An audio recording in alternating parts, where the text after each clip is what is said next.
The Ag Tribes Report is brought to you by Farm Test, a field trial design, execution, and analysis service that makes it easy to ask your fields which management practices perform best. To start your field trials, visit farmtest.ag. And Legacy Interviews, a video service that captures people as they really are, so the future knows who they really were. Here's Legacy Interviews customer Dave Helland on the joy of giving his parents space to reflect on their lives. My parents never in their life had such a long period of time where they spoke about themselves. At first, they were uncomfortable with that, but then quickly became comfortable, and we've got that forever.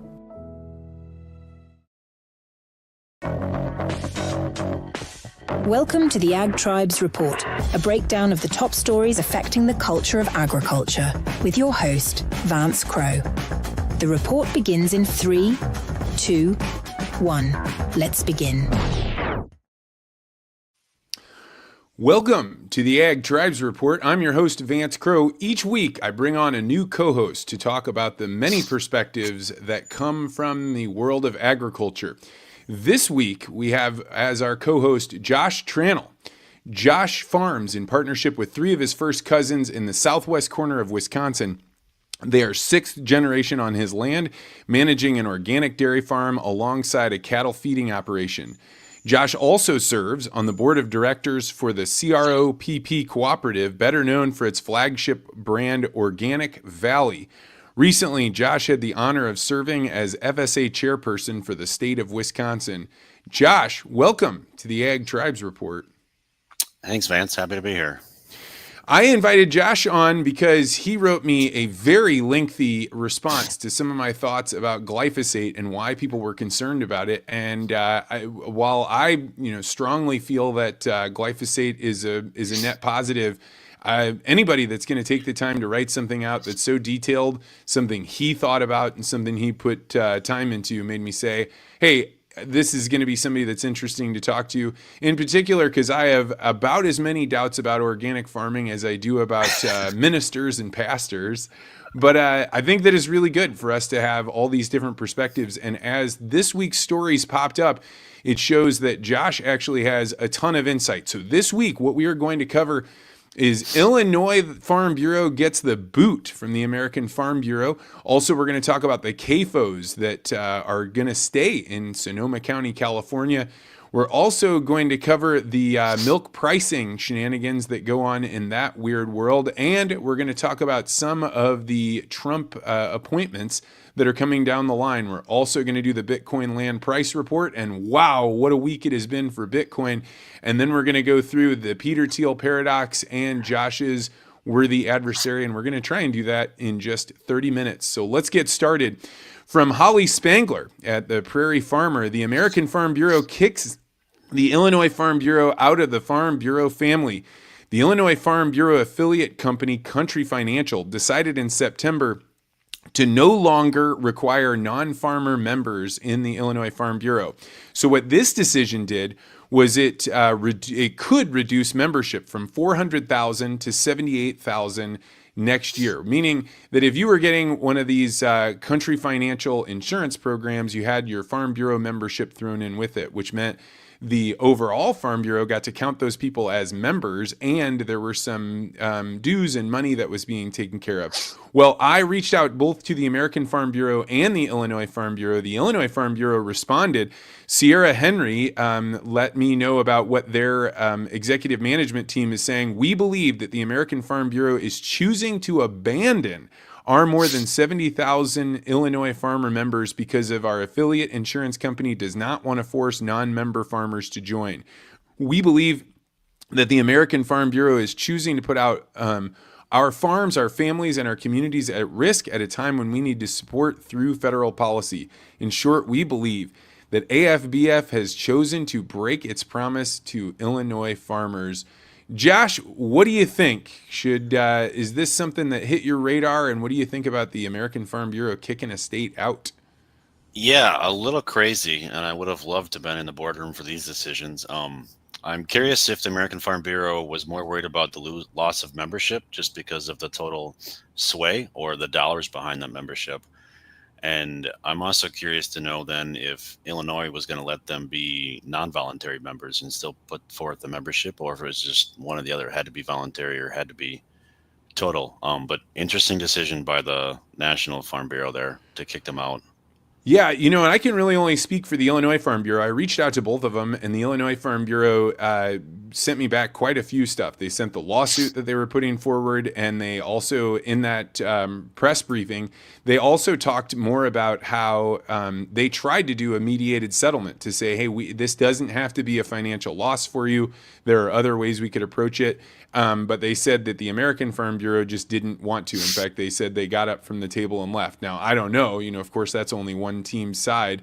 But it is really important to the American Farm Bureau to be able to count the number of members, right? That allows you to go to Capitol Hill and say, look, we have 400,000 people in Illinois alone. And if all of a sudden that drops to 70,000, does your clout get reduced? I think it probably does. Yeah, and it looked like this negotiation was going on for about 45 days between the two groups. But yeah, I mean, that's a big clout to say, hey, you got 450,000 people behind you versus only 75,000. But at the same time, if you got 75,000 farmers behind you and the rest of them aren't even farmers, does it really get you anywhere?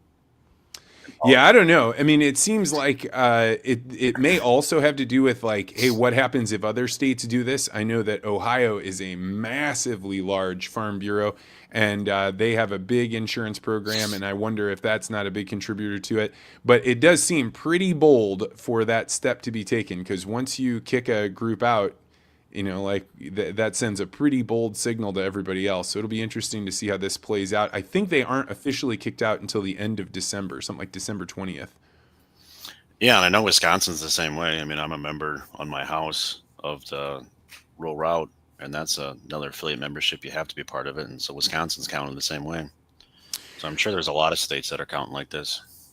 Well, it'll be interesting to see how this plays out. All right, moving on to our next story. This was a shocker that Josh sent me from KQED in San Francisco, a public radio station, actually, which I was ribbing on Twitter this week. Sonoma County shocks the California ag system by voting to stop the CAFO ban.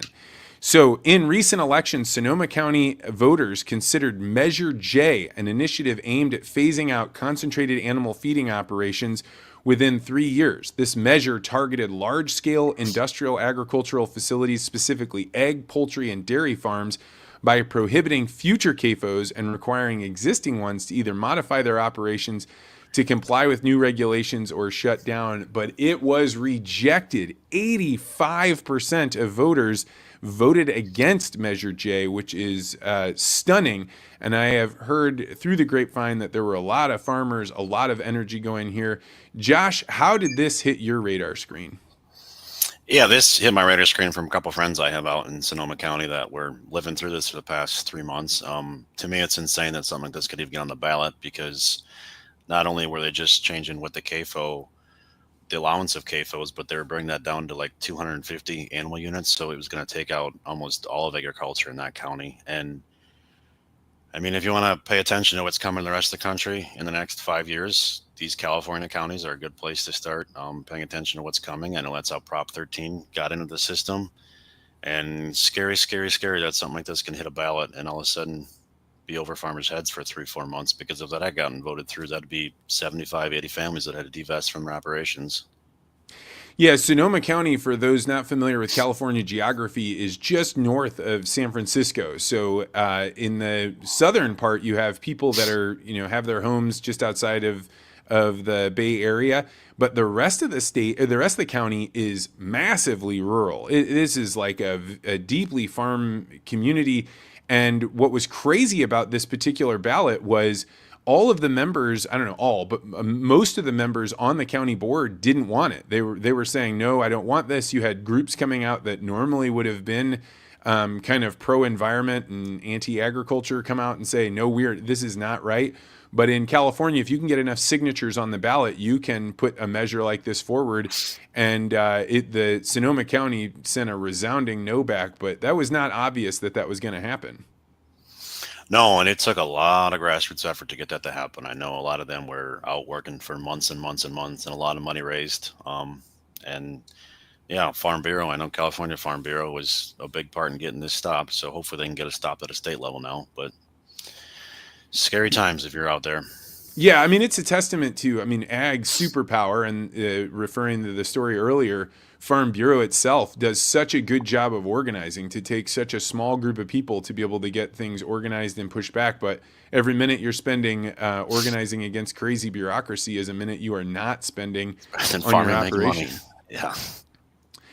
And speaking of crazy bureaucracies, on to our third story. This comes straight out of Twitter. RKO2 Milk on X said the USDA Agricultural Marketing Services releases federal milk marketing order final decision. That is a mouthful.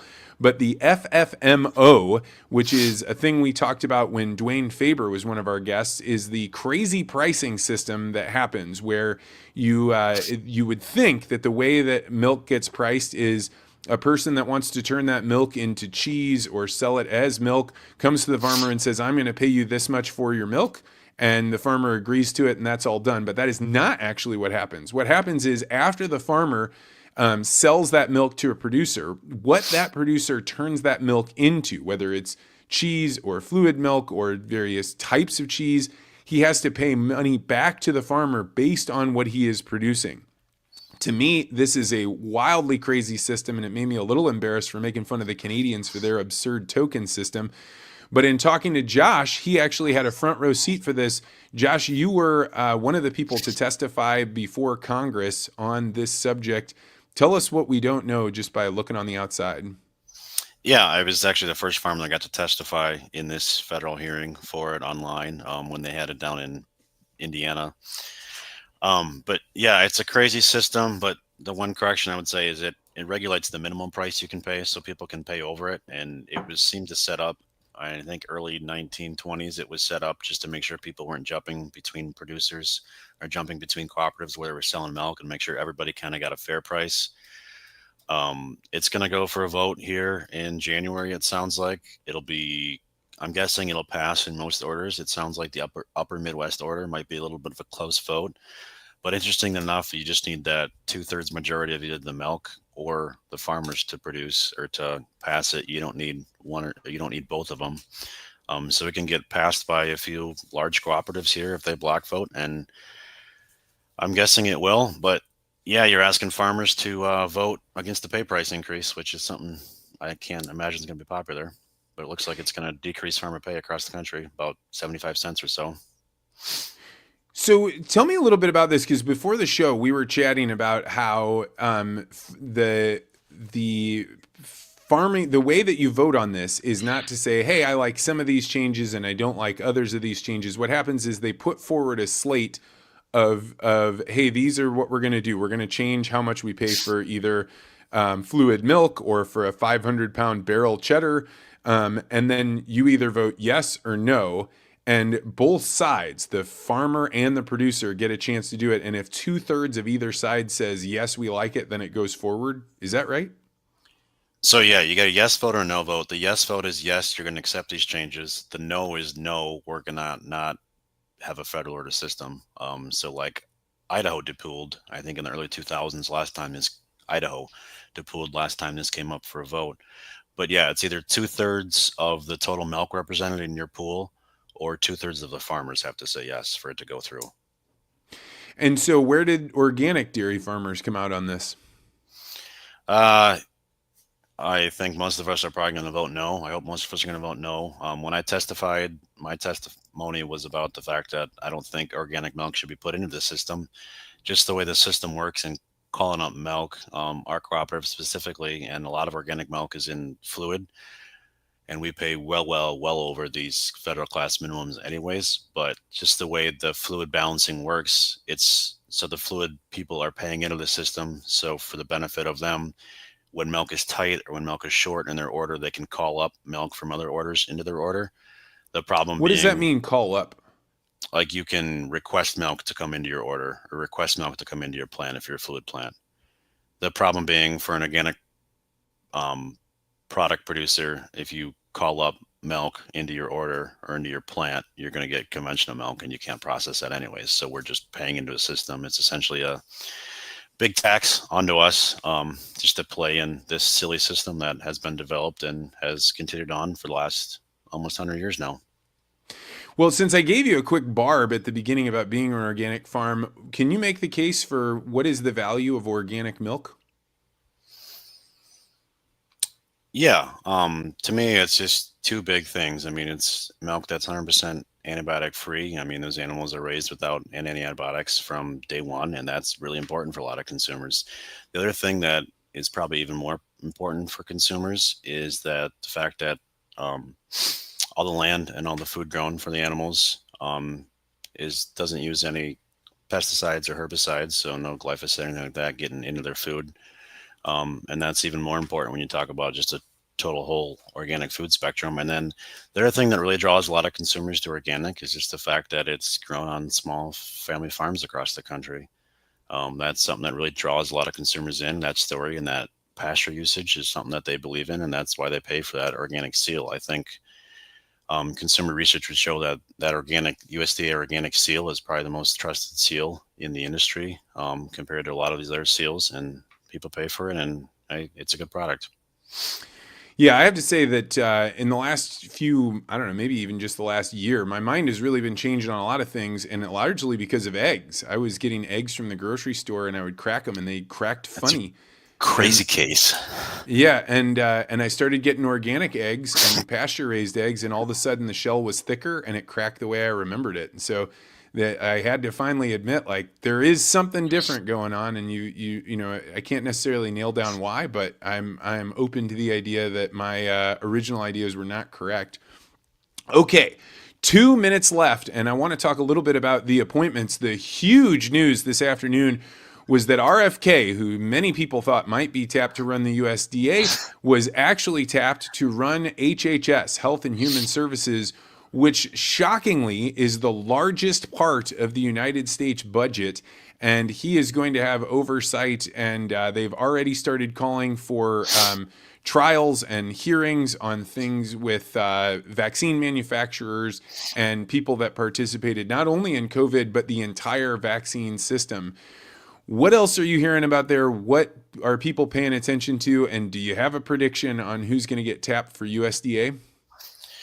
Yeah, I think this is a much more fitting place, or kind of where I thought RFK would end up. I didn't really think him or Massey would end up as the Secretary of Agriculture, just because of a few other things. And I know Trump's been welcoming the RFK crowd in, but he's also kept RFK at a good arm's distance. As far as the Ag Secretary, I don't have a good idea, but I can tell you it's probably not going to come out of the House. If you think Trump's going to start pulling people out of the House when the House is sitting this tight, I think the Republicans only have about 119 right now. So I don't think it's going to be Massey. And if they do pull somebody out of the House, I probably like GT a little bit better than Massey. You are the only person I know personally that doesn't think it's going to be Massey. That's what everybody is saying it is. Yeah, that's what everybody in circles are saying. I just don't think it's going to end up being Massey. His race would be way too competitive also to bring somebody out of the House right now. I just don't see that happening. I think there's a lot of other choices that make a lot more sense. I do think Trump's getting on board with this RFK crowd and those circles. I just don't think he's ready to make that step, especially with the trade wars and things coming. I think if history repeats itself, I think corn farmers and grain farmers are going to be in for some massive payouts from the government once Trump starts this trade war. And that's, I think, how his Ag Secretary is going to go. So you think a Sonny Perdue then, maybe a repeat? Yeah, Sonny Perdue. There's a couple other names out there, and there's a farmer from Indiana. I think his name's been thrown out, and a couple of guys from Texas, and then one from. Oh, are you South talking Dakota. about Kip Tom, maybe USDA? Yeah. Okay. There's a longer list, I think, that would make a lot more sense than Massey. Well, I just don't think anybody's going to pull out of this House unless it's GT, because he's not in a very competitive district, and he wrote this farm bill essentially. It is definitely something that a lot of people are watching, and it is going to shape the next 4 years and maybe the next generation of people. When you think about putting Kennedy in at HHS, it means you could put a big wild card in on ag as well. All right. He's put a lot of wild cards in so far, so we'll see what comes. Yeah, and you know what? I've been talking to people, even if you didn't like, All seen. one or two picks, you might like some of the other ones. Right. And everybody should like the idea of cutting out as much bureaucracy as humanly possible, because we are not a democracy. We are a bureaucracy, and I love seeing it cut down. All right, Except the irony of making one more department to cut all the departments is a little. I do think it's like always, whatever the department is named, it's going to do the opposite. So I am afraid that it'll do more, right? So, all right, that's going to do it. If you have any news that you think we should cover on the Ag Tribes Report, definitely hit me up on X at Vance Crowe. And if you have any comments, go ahead and leave them here. We will read them as we go. Now we are headed to the Bitcoin land price report. This was a monster week for Bitcoin. Last week, when we were talking with John Kempf, Bitcoin was priced at $76,015. Today, as of press time, it hit $87,273. So a big week for Bitcoin. Where you are, Josh, right now, how much does an acre of land cost?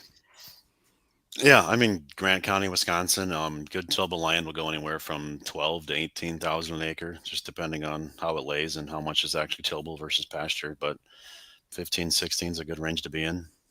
Yeah, beautiful area. I used to go to school up there. It's awesome, and lots of rain and good pasture. So if you were going to try and buy that in Grant County, Wisconsin, at $16,500 an acre, which is a little bit about the average, you said a little less than 0.19 Bitcoin would buy it. Or in other words, 1 Bitcoin would buy you approximately 5.3 acres of farmland in Grant County. How does that sit with you, Josh? Where are you at on Bitcoin? Well, I wish I would have bought a bunch in 1819. I would own a lot more farmland right now. But I mean, the more investments that pop up like this, I think the better, because it's going to pull investors out of farmland, which is going to be a big help. I mean, farmland in Grant County is way above use value. And so I think the more people that stick money into something like this, the better, because less people are going to be sticking money into land as an investment versus a use value. I absolutely agree with that. And one thing I wanted to mention today is 2 years ago, almost to the day, I had one of my first full-on Bitcoin podcasts. I had a financial advisor named David Aransky who came on and he said, you should allocate 1 to 2% of your portfolio into Bitcoin. And people all over the place were like, I wish I would have gotten in, before, but now it's $20,000 a Bitcoin. So it just doesn't seem right. And now it's at 87,000. Yeah. So the thing that's true about this is it's going to keep going up.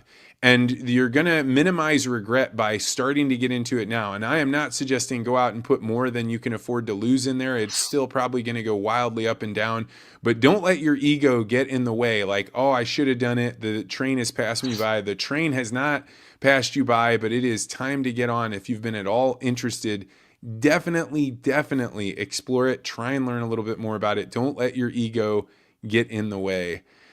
Any last words on the Bitcoin land price report, Josh? Wish I'd have bought some 2 weeks ago. All right. Now we're moving on to my favorite part, which is where I ask about Josh's Peter Thiel paradox. This is when we find out what is one thing, Josh, that you believe that almost nobody in your tribe agrees with you on. I will say that the average Midwest crop farmer can't even feed themselves, let alone accomplish this mantra of feeding the world. Whoa. Say more about that. I just think, Midwest crop farmers, you're talking corn, soy. Most of that goes into fuel and high fructose corn syrup or other oils. You're not essentially growing food. And then, 2023, the U.S. imported 53% of its food. So we're not even feeding ourselves. I don't know how we can accomplish this mantra of feeding the world if we're not actually growing food.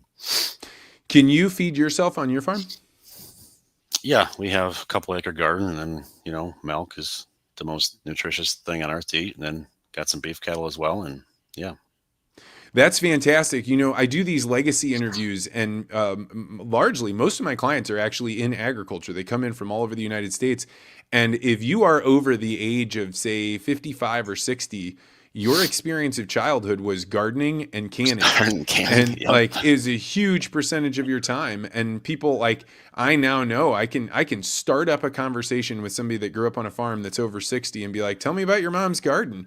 And they'll laugh and they'll talk about either how much they hated it or how much they loved it and how they canned meat. But you're right, we don't do that anymore. It is fence row to fence row corn and soy, but not gardens. Nope, it's fence row to fence row fuel and oils.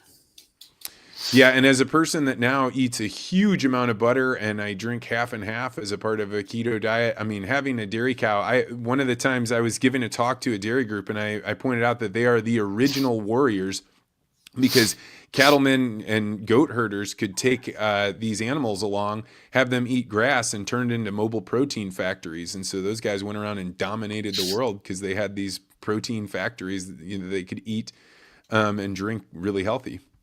Yeah, I heard you say one time you thought your keto diet was a little bland. I don't understand what's bland about butter and bacon and avocados and all those goodies. I think the keto diet's probably one of the most enjoyable diets. Have you done it? Are you on it? I do it usually like late winter, when I don't have enough work to do and need to lose some weight.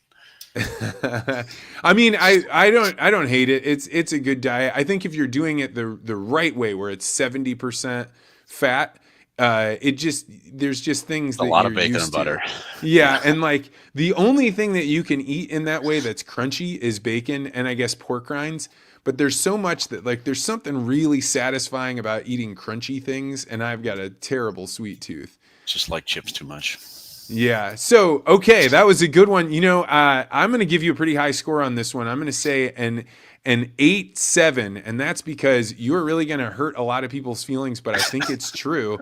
And I don't have anywhere to stand on. I have some peach trees that have not yet fruited and a pawpaw tree. So if I cannot feed myself either, there's no judgment there, but I think it's true. And I think a lot of people wish that they could find a way to have the time to do that because it's a deeply satisfying part of living. So 8.6, 8.7. I'm going 8.7 on this one.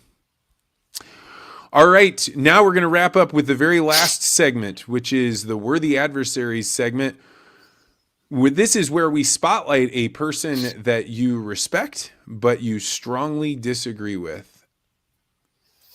Yeah, I'm not on social media too much here, but I'll throw one out to Carrie Mess is her name, Dairy Carrie, and really just that whole conglomerate of people like her and a Mexican milkmaid and Iowa dairy farmer. I think they do a great job advocating for the conventional dairy industry. They say a lot of nice stuff. I just think they miss the boat entirely when they start talking about organic and how it's all the same.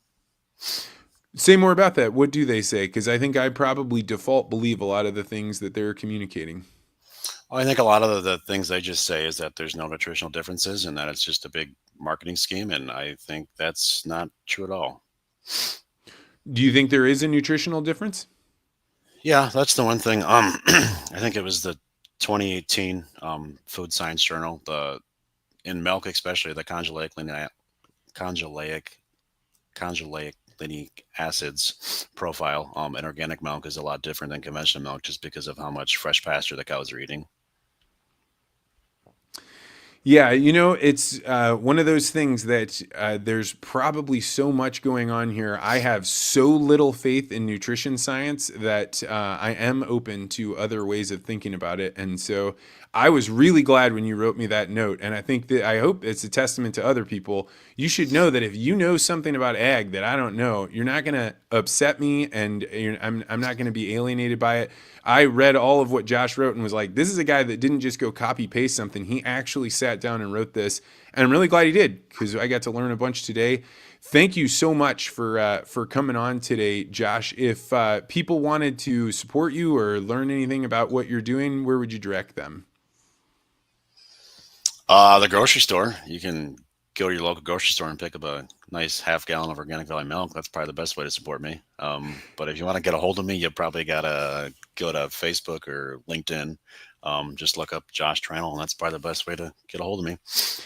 Fantastic. Well, that's how he got a hold of me. All right. I want to thank our sponsor, farmtest.ag, where you can test out your fields and really find out if what you are being marketed to is the real deal. Does the pesticide or the different treatments you're using actually work as reported? And Legacy Interviews. This is where I sit down with your loved ones to record them telling their life stories and actually capture them as they are, laughing, telling emotional stories, talking about things that they don't often get a chance to talk about. We have spots open that if you wanted to watch your family's legacy interview at Christmas, we could still get those recorded sometime around the Thanksgiving holiday. If you're interested, go to legacyinterviews.com to find out more. All right, that's going to do it for this week. We'll be back next week. Just feel free to disagree.